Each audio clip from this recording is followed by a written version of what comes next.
There's no reason why we don't have a Professor Kane or a Professor KRS-One. For me, I want to be able to fast track some of my OGs to learn this and go be professors somewhere else or be a professor here at my school. Either or, we want to create these opportunities because it doesn't exist. And my school is the reason why it does exist now. So we're staying steadfast when it comes to this because we want to safeguard it and make sure the proper people are doing it. You are now part of a social experiment. See now where my limit is. Only got no. Welcome to the program. Thank you for joining us today on the journey towards self-mastery. Our next guest is one of the most creative artists in the hip-hop game. He has ghostwritten for some of your favorite music artists. He's known for his freestyles, his battle raps, and has accumulated over 18 albums and mixtapes.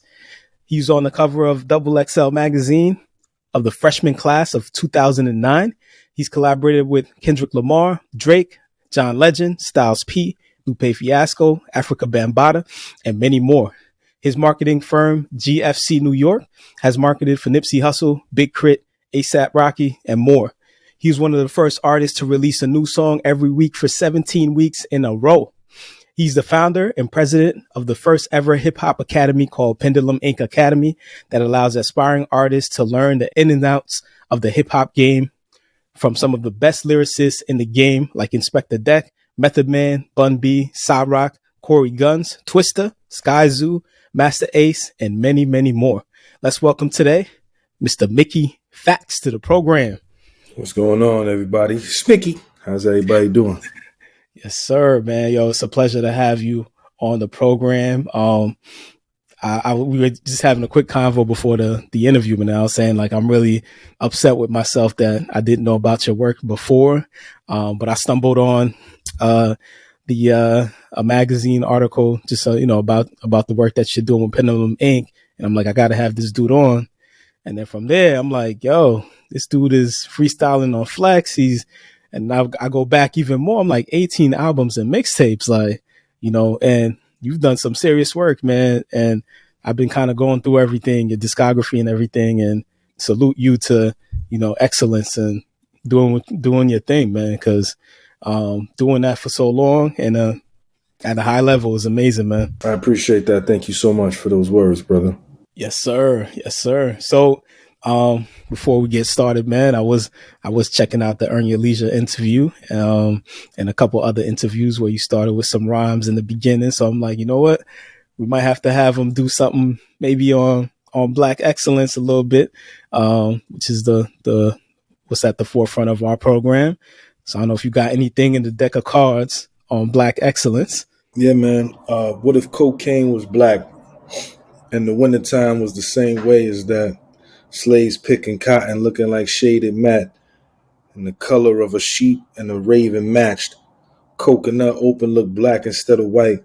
Black sands, Cajun chicken with forbidden rice.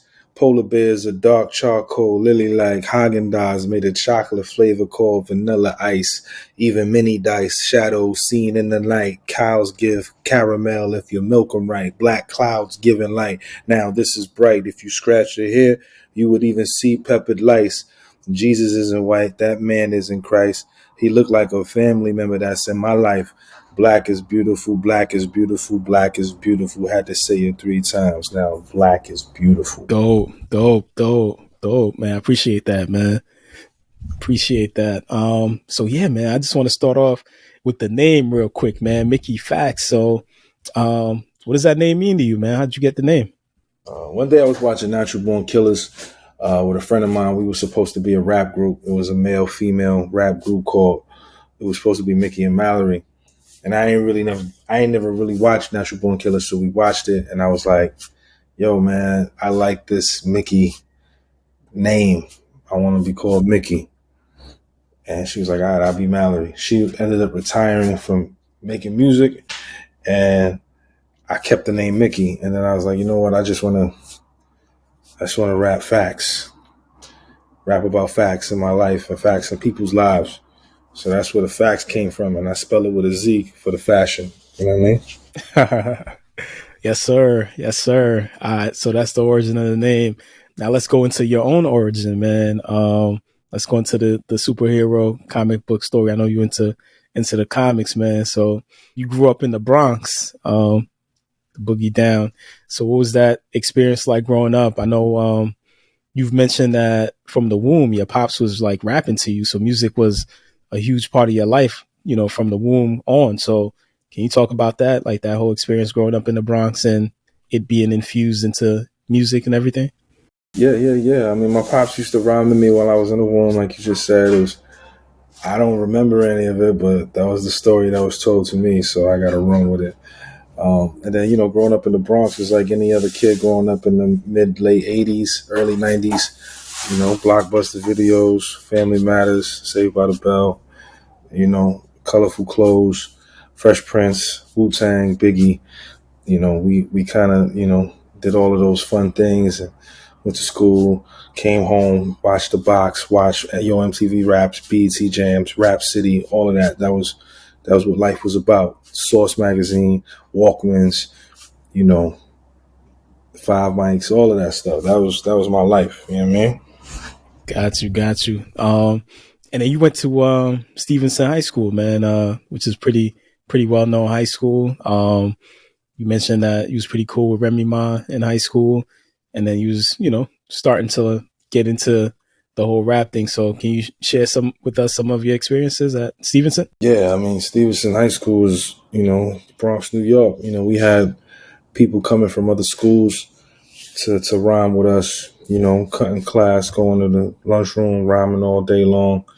You know what I'm saying? Remy was a student. We were in the same class together. Dragon was in the class before me. You know what I'm saying? So an African Bambaataa had graduated from Stevenson earlier on. So it was really like a school for all of that artists that came from the Bronx and the South Bronx. We went there. You had to go through there to, hold your ground. There was a lot of ciphers, a lot of battles. I ended up rhyming on the loudspeaker. It's a fun time, you know what I'm saying? Due to you got suspended for like inciting a riot, right? Because of your rhymes. Like, what was that about? Yeah, I was in a battle and one of my rounds incited a riot. I got suspended for that. When I came back, they put me on the loudspeaker to rhyme. Yo, what was it? What was it about the rhyme that got everybody wild up though? It was a battle. So we was battling. Okay. You know what I'm saying? We was going back and forth, and I was cooking. You know what I'm saying? That's what happened, B. You know what I'm saying? Got you. So your principal gave you an opportunity though, man. Like he allowed you to rhyme on the loudspeaker like for that week. So what was you talking about? I think I was rhyming about myself and the girls basketball team. I think they had went to like the semifinals or something like that. So they made me rhyme on the loudspeaker about that and myself. So it's kind of fire. Got you. So but pretty much you talking about like you developing those 10,000 hours and mastering, rhyming and your lyricism. So can you talk to us just about like some of the people that inspired you to want to be very lyrical and what those 10,000 hours look like for you? Kind of like, going through the rhyming, the battling and learning your rhymes and, thinking about creative flows and stuff like that. Yeah, I mean, in terms of like the people that inspired me to be lyrical, it was a lot of people. Nas, Big, Method Man, Redman, Cannabis, Eminem, Joe Budden. There was a lot of guys from that time frame that was really just going crazy. And I was lucky enough to be a student of those guys from afar. And that was like 1998, 1999. I just wanted to always, rhyme with syllables and metaphors and punchlines. Big Al, Cam, Early Mace, The Locks is a big part of my life. So, they helped kind of raise me as a lyricist. As far as 10,000 hours, I think it's more like 100,000 hours. I was thinking that's what I'm saying. It's more like 100,000 hours. 10,000 don't even sound right anymore. Let me see what 100,000 hours look like. I like to Google a lot of stuff. 100,000 hours is equivalent. 100,000 hours to days is 4,166 days. Let's see how many years that is. 4,166 days to years. It's 11 years. Yeah. I don't know if I got 11 years, but I do know that I wrote my first rhyme in like 97, 98. So that's 2 plus the 23, so it's 25 years. So you could say it's about 11 years, 100,000 hours. Man, so within those 11 years, man, I know you didn't start off like sick with it or whatever, you know what I'm saying? Like you probably had a developmental stage. I don't know, maybe you did, but what um what were those things that you was doing to really kind of, you know, get better with your rhymes and be on point? I mean, objectively speaking, I think I got better. I mean, I think I started getting good in year 5.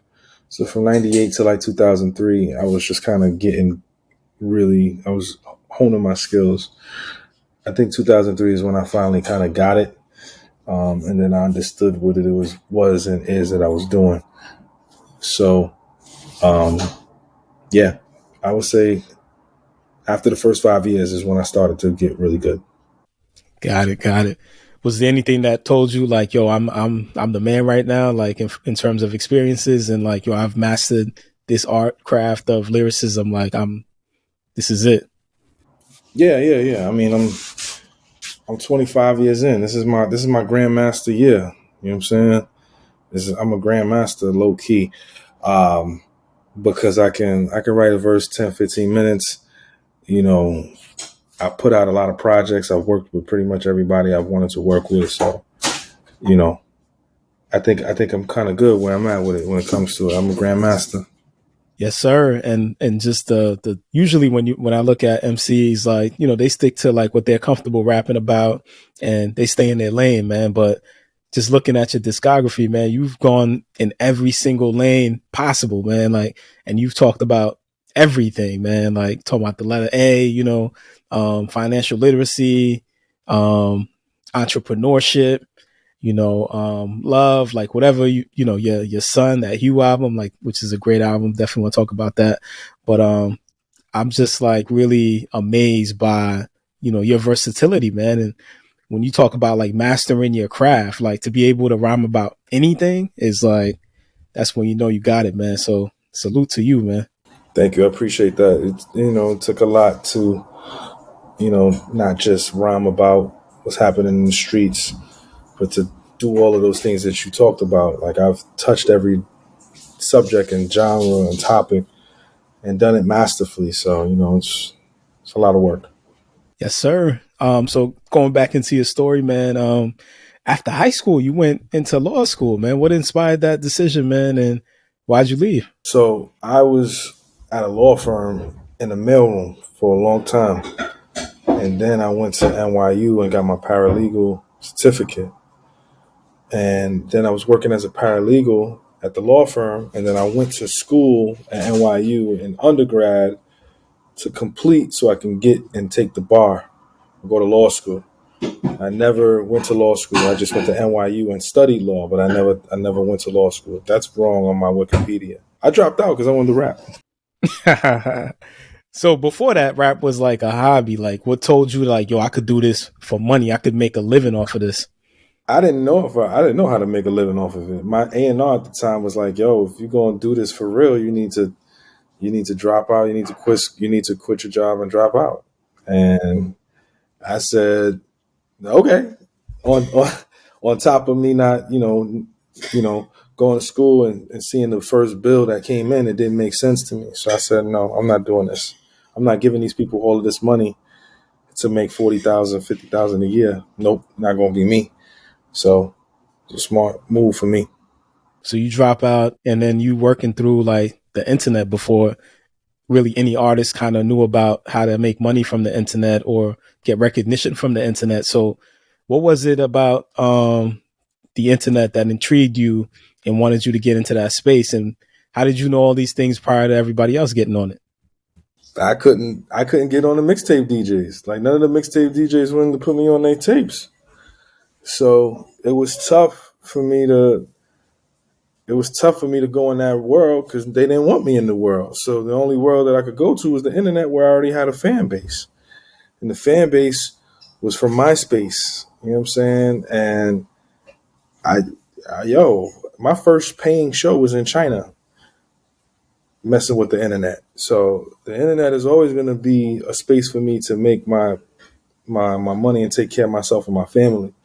So I never really believed in anything else like radio and all of that stuff.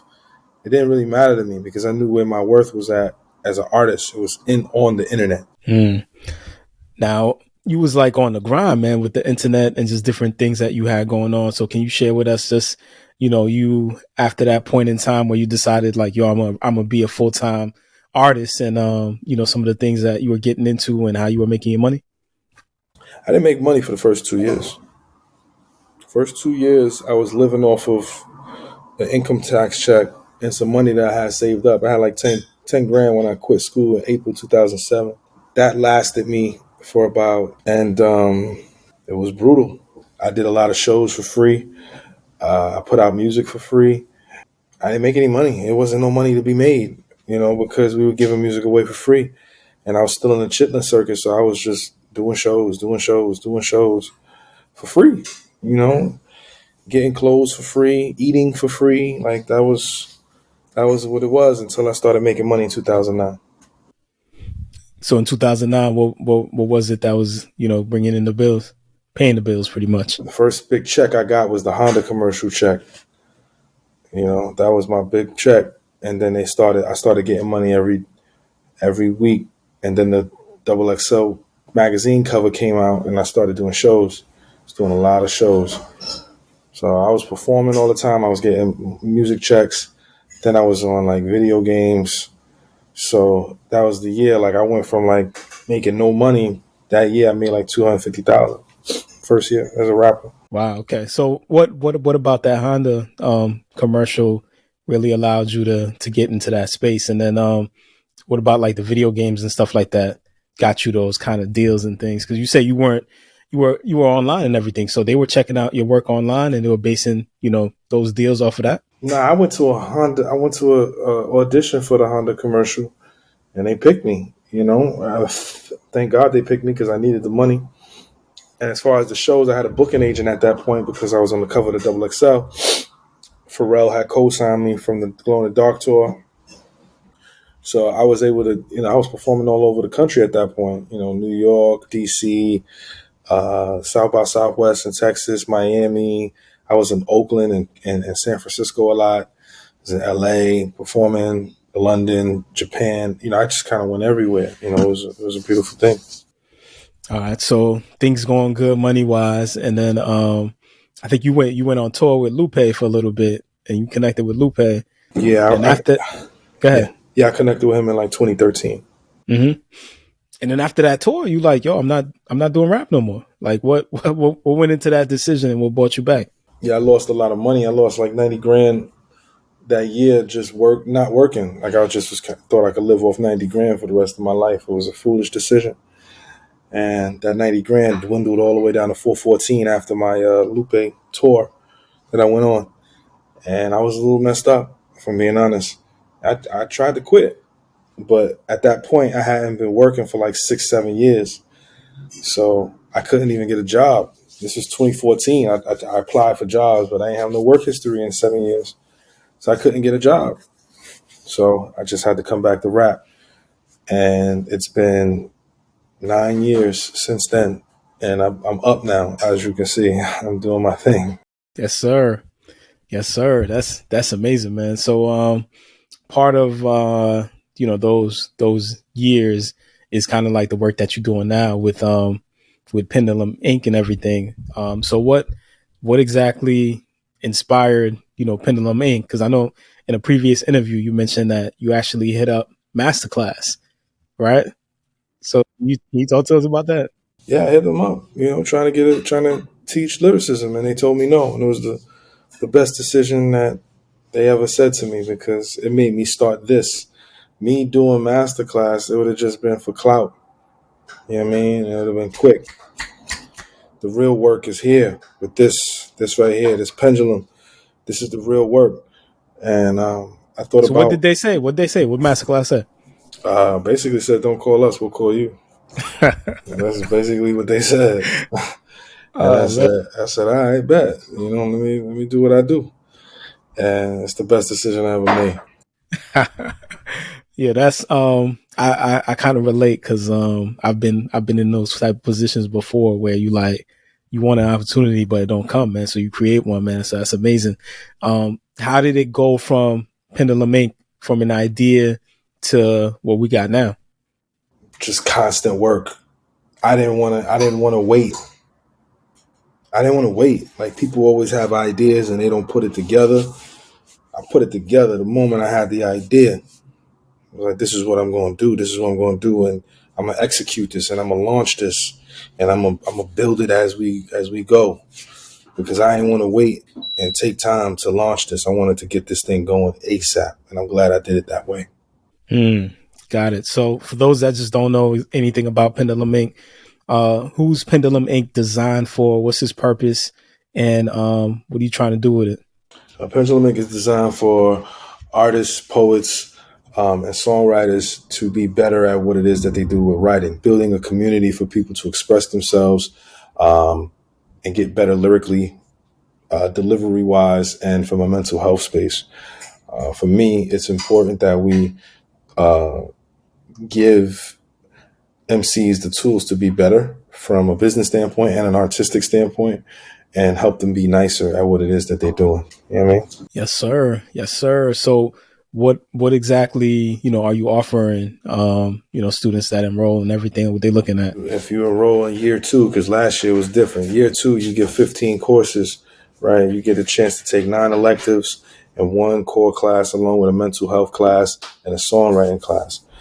With this, you sign up and you go through the gamut. It's a 2-year program. You know what I mean? At the end of the second year, you get your degree, you graduate, shirt, hat, and the opportunity to teach our lexicon either with us or in a neighboring school or university where you are. Why mental health class? I know you just mentioned a mental health class. What's that about? Yeah, the mental health class is very important. We need people to express themselves. You know what I'm saying? We don't want to make people just be these syllable robots or just sounding good over a beat. We want to make sure that they tap into themselves and making the music that's relatable, writing rhymes that are relatable, that pierce another person's spirit and mind and heart. That's very important. You know what I mean? Got you.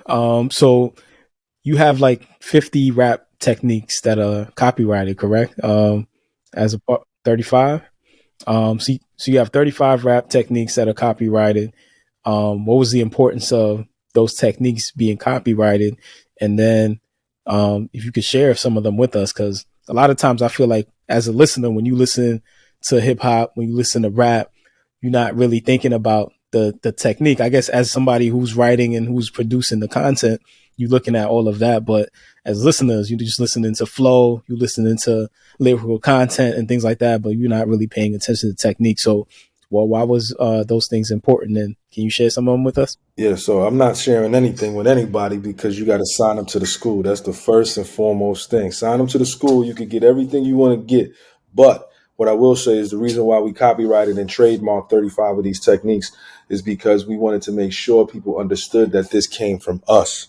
And we own this stuff, right? It's owned by us. You can't get this anywhere else. You can't get on your computer and type in mirror morph and see how to do it. You got to learn it from us. You can't type in reverse punchlines anywhere and try to do it. You got to learn it from us. And we want to keep that locked down. It's a secret society, right? It's important that we own these types of things so that when people want this type of stuff, you invest into it, right? You invest into yourself. And if you spend money, you spending all this money to learn these things, you ain't going to want to even share it. You want to keep it for yourself. That's why you won't be able to find any of our classes online. We want people to really appreciate what it is that they're being involved with, the same way that the school system does when it comes to these things. Like, I can say the names of the stuff, corner bending, splicing, reverse punchline, chain punch. We do all of that, but I can't share it. You got to come to the school, come to the classes and learn it. You know what I mean? I respect it. So what about tuition, man? Like what's tuition looking like? Tuition currently is anywhere between $3,000 and $5,000. If you take 2 core classes, it's $5,000. If you take 1, it's $3,000 or $3,500 if you want to get the required reading that you need in order to go through the electives in your book. You know what I mean? Got it. So this is I know you started with it being online. Is it staying online, or are you gravitating towards in person? Yeah, everything is online currently right now because we have students all over the world, and we're going to probably be online for the remainder of eternity. But we are working on getting a brick and mortar school, in the Bronx area next to the Hip Hop Museum. And once we get there, what I'm saying, it's gonna be live. Yes, sir. Yes, sir. One of the things that you mentioned about Pendulum is that you want it to be a space for, old school, legendary hip hop artists that really just don't have a space. And there's a lot of, people with the ideology that hip hop doesn't have like that flow or lyrical content that's like poetry that you can teach at a college level and things like that. So, what was the importance of you really establishing this for it to be able to be taught at the college level? Because I know you guys are getting together a textbook as well and everything. So, what's the importance of making everything like as legitimate as possible, and then also you bringing in those old school hip hop artists, those legends that sometimes are dying broke, man, and really not getting opportunities after they stop rhyming. Yeah, I mean, a lot of the catalyst was through DMX and Black Rob, their untimely passing, and seeing how people were handling their affairs, and Black Rob, passing away with nothing to his name. It scared me. And not only did it make me want to think about my retirement, but it also made me want to think about our OGs that's in the game. What does their retirement look like? How can I create something that will be a long lasting effect for the entire industry in terms of the music space, especially rap? And I figured that if someone didn't want to perform anymore and they just wanted to teach rap in a college or university, or even do it at Pendulum Ink, we can provide that opportunity for them. And that's the reason why we created structure, right? Hip hop never really had structure from an academic standpoint when it comes to writing. And that's why we have the lexicon and the curriculum, so that you can follow along and gradually grow to being a better artist and writer in this space. Is very important for me in order to do that. You know what I'm saying? And it legitimizes what it is that we're doing. And that's the reason why we have so many colleges reaching out to me right now to implement this into their systems. Mm. So as far as colleges reaching out, like, do you plan on making alumni go out and become professors, or are you giving them like a certain curriculum that they're going to pay you for or something like that? Yeah, I mean, I would love to just, there's no reason why we don't have a Professor Kane or a Professor Karras one. For me, I want to be able to fast track some of my OGs to learn this and go be professors somewhere else, or be a professor here at my school. Either or, we want to create these opportunities because it doesn't exist. And my school is the reason why it does exist now. So we're staying steadfast when it comes to this, because we want to safeguard it and make sure the proper people are doing it. Got it. So just I know you guys teach about the business of hip hop and everything, and the deals. You've been independent. You've been signed to a label. Like, you've been in the in and outs of the game. And as far as I know, like, there's still artists that are still making major mistakes that, you would think that people would know better right now, like still signing 360 contracts and stuff like that. So, if I'm a artist that is looking to be signed, like, what advice would you give me as far as looking into certain things and making sure everything is in my best interest? I mean, the first thing I would say is, get an attorney, and you tell your attorney what it is that you want with your deal. Make sure your attorney is there to go to bat for you and explain everything in your deal to you. If you don't have an attorney, don't do no deal. That's the best advice that I can give anybody. 360 deal, I just figured out and learned the other day that Jay-Z was in a 360 deal. That's the reason why he's a billion. That's the reason why he's a billionaire. He's a billionaire because he did the 360 deal and he took some of the money and leveraged it in other places. A lot of times people say, well, they're taking this and they're taking that and they're taking this and they're taking that. But you got to know what business is about. You can't just own everybody's things. Ownership. Oh, you can't grow in doing it on your own. If you own everything, then how are you going to leverage yourself when it's time to make moves? A person who can't be used is useless. That's powerful right there, man. Got to ponder on that one. All right. So that's the person that's getting signed. Do you go long term or short term as far as getting signed? Like, what do you think is best for an artist, like, as far as deals?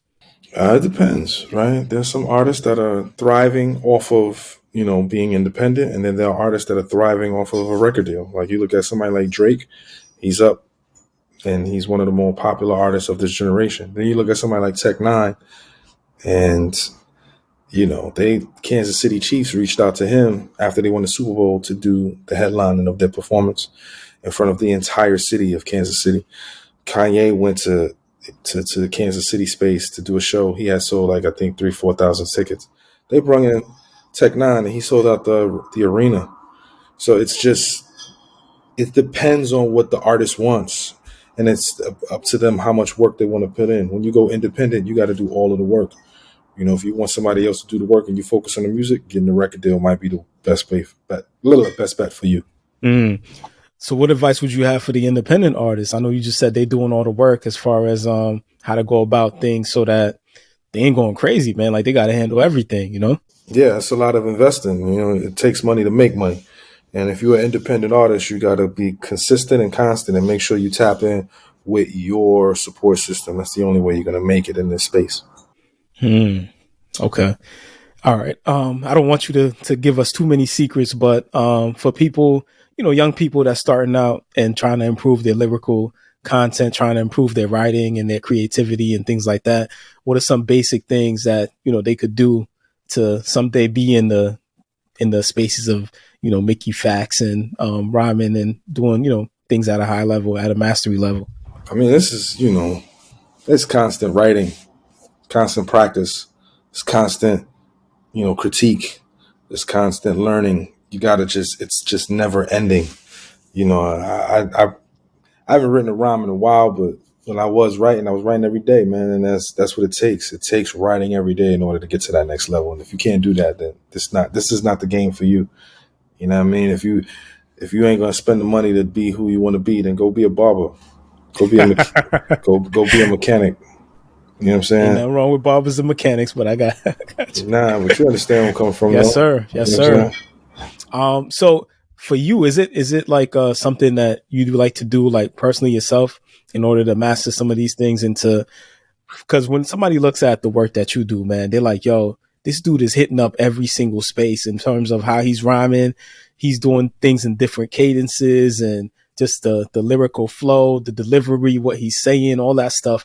Like, what is your like creative process like, man? Do you have to be in a secluded environment, like to yourself, writing rhymes, or like how do you create best? Yo, for me, whatever it calls for. If there's a deadline and I'm on the bus, I'm writing a rhyme on the bus.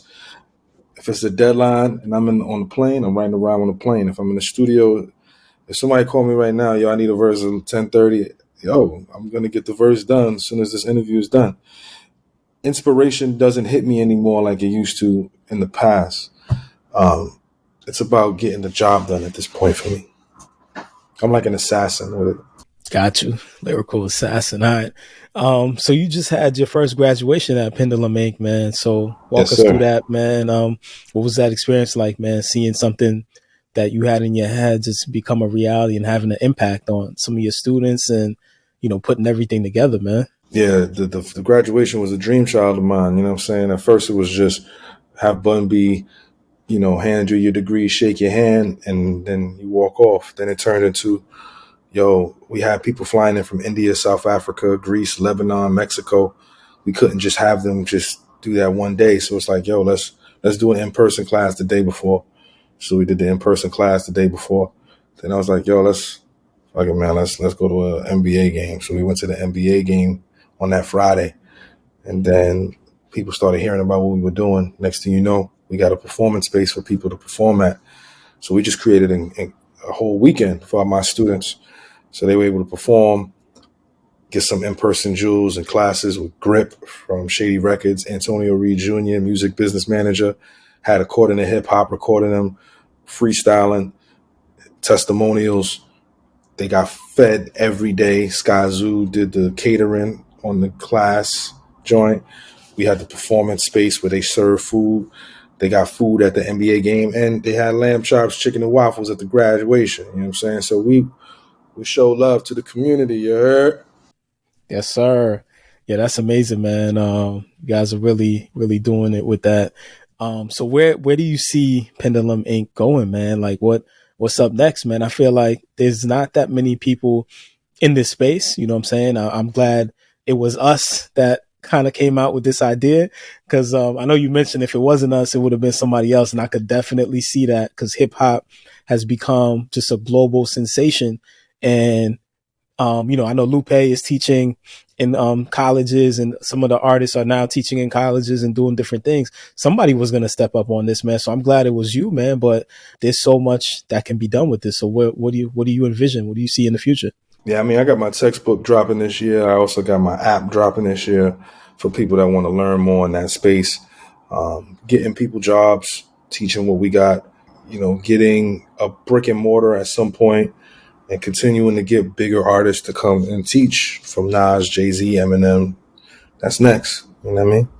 Yes, sir. So part of Pendulum Ink is your non-for-profit organization, Pen Pals. So can you talk to us about Pen Pals and the work you plan on doing with that? Yeah, Pen Pals is the nonprofit that we're starting to teach kids between the ages of 7 and 18 about rhymes and rap through STEM, as well as architecture and other ways to get them involved in the academic space as well as the hip hop space. Our kids love the music genre, and sometimes they're not really invested and involved when it comes to what we're doing in terms of teaching. So the best way to get them is through the music. So we want to do that. That's one arm of it. The other arm is to fast track some of the older OG rappers to go through our stuff so they could teach the kids as well as teach at universities at some point in the future. Man, you're doing amazing work, man. I'm definitely, inspired, man. Thank you. I want this to be huge, man. Like, cause it's already huge. It's going to get there. Yes, sir. Like, I don't want hip hop. And I was thinking about this too, man. Like, Nas had his Hip Hop Is Dead, soundtrack and all that. And I was listening to that since a kid, man, really thinking about where hip hop has gone now with, mumble rap and, just rap that isn't as lyrical anymore. And we were kind of seeing a downgrade in regards to MCs and their abilities and things like that, man. So do you think like something like this has the ability to really lift the art of hip hop back up to where it should be at? Yeah, I mean, as long as I can get to the kids, if I can get to the kids, then yes. If that's one of the reasons why hip hop is the way it is now. The OGs didn't pull the kids to the side and be like, yo, this is how you do it. So I'm trying to get to the kids. If I can get to the kids, then we'd be good for the future. What is your take too on the mumble rap and the I'm trying to think about the name of the genre. I love it. It's expression. It's a talent. I can't do that. I would have to be crazy drunk in order to do it. It's a talent, man. It's a talent. People think it takes a lot of talent to do that. And people think that people aren't talented doing that, but it takes a lot of talent to do that. Shout out to them doing that. All right. Do you think it's like overly like mainstream though, like to the point where there's not space for some of the lyrical content to get up the way it was? Yeah, I would definitely love balance. Balance is always good. I think that's what made the 90s so good and the 80s so good. There was balance. But we just got to get to the kids first. And as long as we can get to the kids, we'll be okay. Gotcha. All right. So going back into your music, man, like, if somebody like me, is listening to your music from where you started to where you are now, there's been just a huge shift in kind of what you rhyme about, what you talk about, and the topics, the seriousness of the topics, like you rhyming about more conscious kind of things. And, what was it a specific event in your life that kind of stimulated you to be rhyming about more self-conscious things than you were rhyming before early on? My son, me and knowing that the birth of my son was on the way kind of changed a lot of my content to be more, more about uplifting and teaching in that space. So this is a natural progression that anybody who's followed me knows, So, yeah, I would have to say my son. Got you. So I'm guessing, obviously, that was the inspiration behind your album, Hue, right? Yeah. I had a conversation one day with Chris Rivers, who's Pun's son, and one day he was like, yo, I wish I could just talk to my father. I wish he left me with something. And that's what prompted me to do what I did, you know what I'm saying, and create that stuff for my son in the event anything happens to me. he would have that to lean on and be like, okay, this is what my father wanted me to do. So, That's my favorite album, by the way, man. Like, man, thank you. I was listening in, like, yo, this is what it's about, man. Like, Thank you so much. yes, sir. And I don't think it's only your son that's going to benefit from it, but others that are listening in that want to pass on gems to their kids too, man. That it's a special album, man. And I'm like, I could feel the energy that you put into it, and the gems that you're trying to really leave behind for your son, man. Because one of the things I thought about this too, like obviously having kids, is you could teach as many lessons as possible, but there's going to be things you miss, you know what I'm saying? Things you wanted to say that you probably didn't get to say. And when you do things like that, like the work, your project that you're doing, man, I think it inspires more projects to be done like that, where, like you said, with Big Pun's son, you're not leaving those things out there for your kids to be like, damn, I wonder what Dad was really like. I wonder what he would have said to me. I wonder, like, I think we should all be doing that. Either if you're doing it through rhyming, if you're doing it through a book, if you're doing it through a podcast, you should be leaving your kids something so they could be like, yo, this was my father, this was my mother, this was who they were, this is what they wanted me to know, this is what they wanted me to have. So I think that's special, man. Oh yeah, most definitely. That it's very important that I did that for him. I wanted him to know and see what it was that I was representing, and leave him with something that he could take forever and ever and ever. It was very important for me to do that. And I'm happy that I was able to, you know what I mean? Yes, sir. Another one of my favorites. I think I told you that on your Instagram. Is the Black FactZ, man. I'm like, yo, this is so creative, man. For listeners that don't know, you pretty much are rhyming to some of Black history's historical people, monuments, events that have occurred. So what kind of gave you that idea that, yo, I just want to rhyme about Black history? I think it's super creative and dope, man. I just wanted to be able to be a part of leaving something again behind. What is my contribution to hip hop? What is my contribution to rap and Black History Month? I can't just sit around and not do nothing, so I figured that was what I needed to do. And it was important that I showcase that, because I want to leave a legacy that, you know what I mean, that stands the test of time, man. For me, that's what it is. So when you said before, like, yeah, everything is there. Everything that you could think of in terms of when it comes to content, Mickey FactZ has done. And ain't nothing nobody, can tell me different when it comes to that. You know what I'm saying? Got it. Yes, sir. Do you plan on continuing with that? I know you did it last year. You did it this year. It seems like I didn't do every day this year. I was working on my graduation, but I would love to do it every year. You know what I'm saying? It would be a blessing if I could do this every year, but we'll see. God willing, we can. I would love to, though. Yes, sir. I think the culture needs it, man, and I love it, man. I'm like, I be listening to it with my kids, man, my daughter in the car, man, just listening to the facts, and they dope, man. So I hope they continue. Yeah, I'm gonna try. I'm gonna do my best. I'm gonna definitely do my best.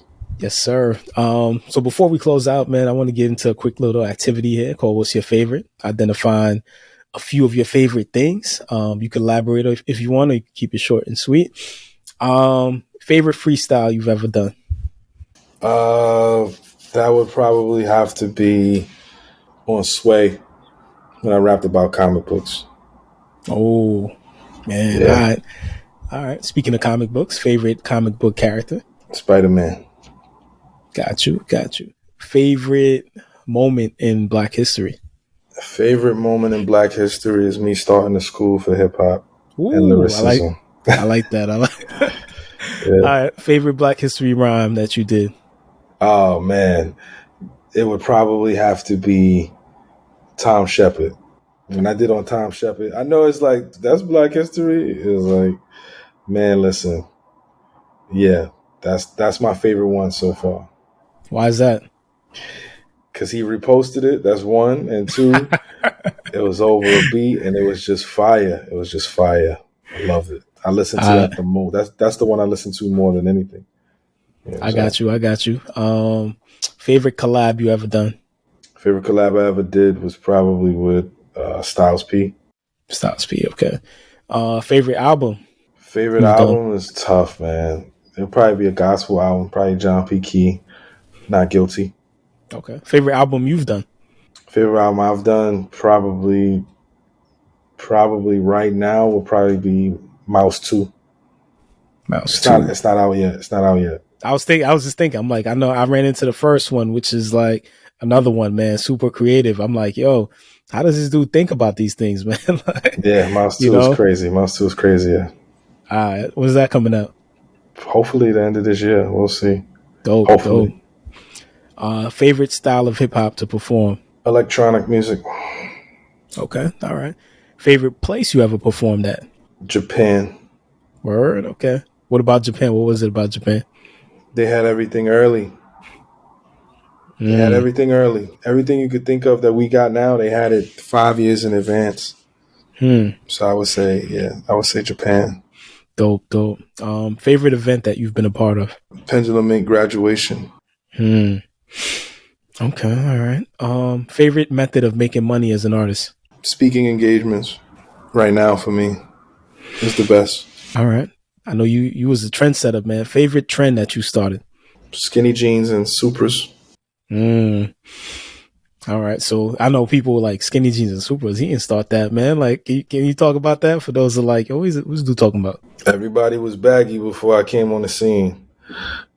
And it's documented. You can look on the cover of XXL. I'm the only one with slim fit denim on. Everybody had Supras, but at that point, I had already had the Super song out. So it was me, man. It wasn't nobody else. It was really me. I was doing it first. Everybody took from me. What's the inspiration behind some of your styles that, you know what I mean, you transcend? I don't want to be like anybody else. That's the reason why I was at school and I started the school, because it wasn't something nobody else was doing. When everybody was on the mixtape scene, I went to the internet. Everybody was baggy. I was wearing skinny jeans. Everybody had on Jordans. I had on Supras. When people started wearing Supras, I put on Y3. Gotcha. It's just how it's always been with me. Speaking of that, favorite outfit you ever wore?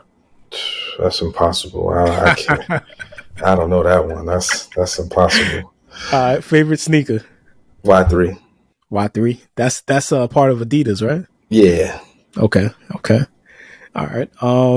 Favorite life gem that anybody has ever given you? LL Cool J told me to believe in my gut, not my brain or my heart.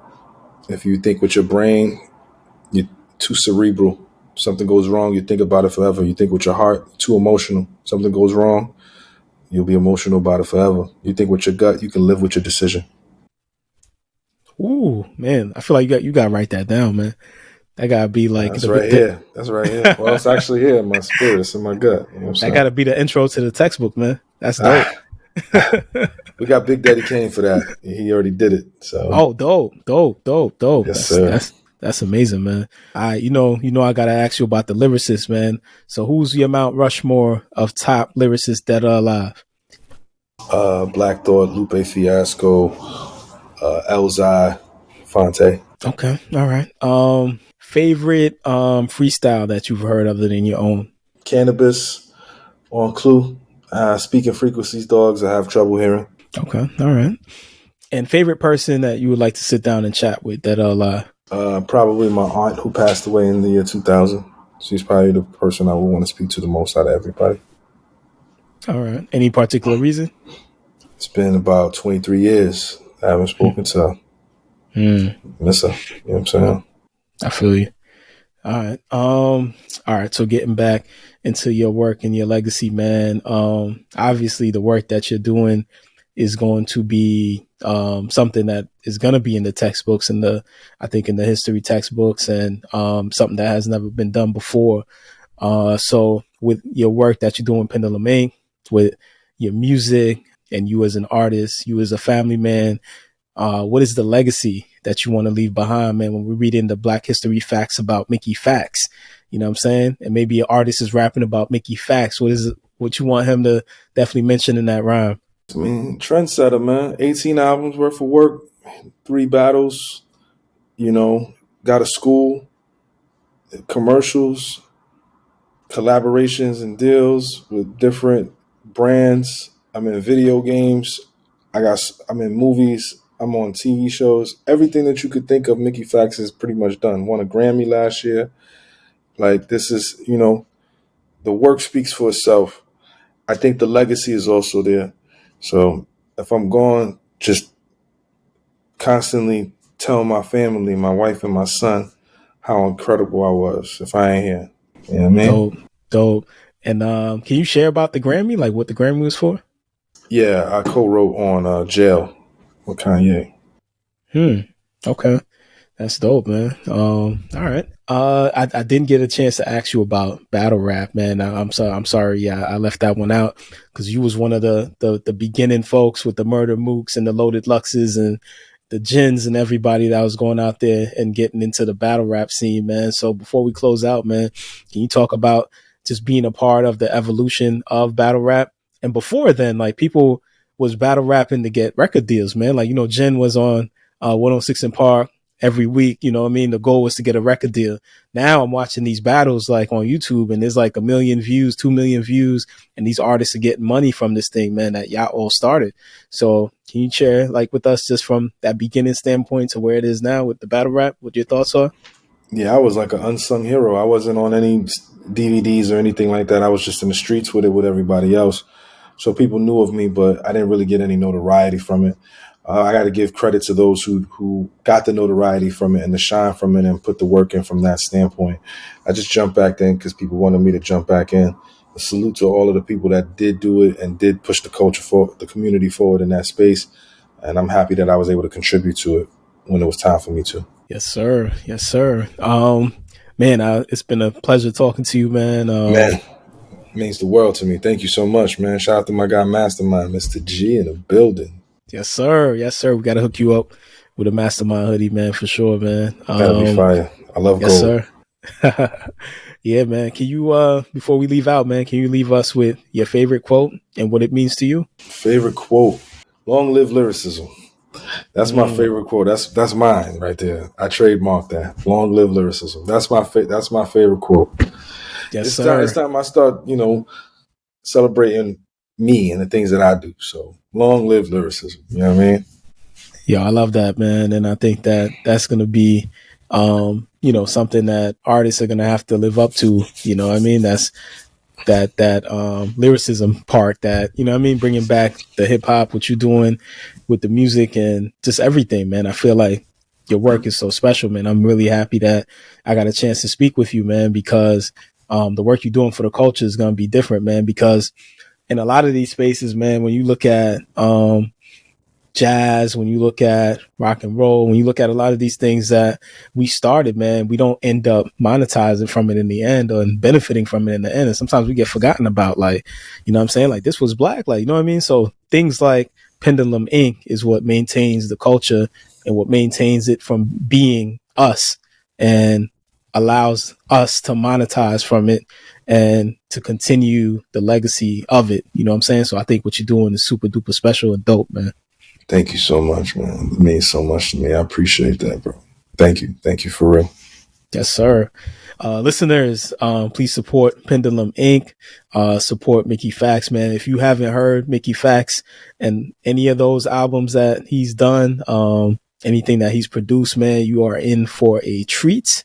If you like lyricism and you like, dude is rhyming about the letter A without using the letter A, financial literacy, just every single thing that you could think of, this dude has rhymed about and killed it. You know what I'm saying? So definitely support Mickey FactZ, support the work that he's doing with the culture, with hip hop. And I'm excited to see, what's in the future for Pendulum Ink, man. And we would love to have you back, man. Yeah, anytime, man. I'm here, guys. Shout out to MasterMine, Mr.G, Mickey FactZ, Pendulum Ink. Long live lyricism. Yes, sir. And of course, listeners, remember, your mind is the most powerful tool in the universe. Therefore, if you can think it, you can do it. If you believe in it, you can be it. And if you fight for it, you can have it. The world is yours. This has been your host, Mr. G, and I will see you next time on MasterMind. So every day I'm going hard. I'm talking business, bank accounts, and credit cards. And somehow we defeat the odds and making sure that no one starves.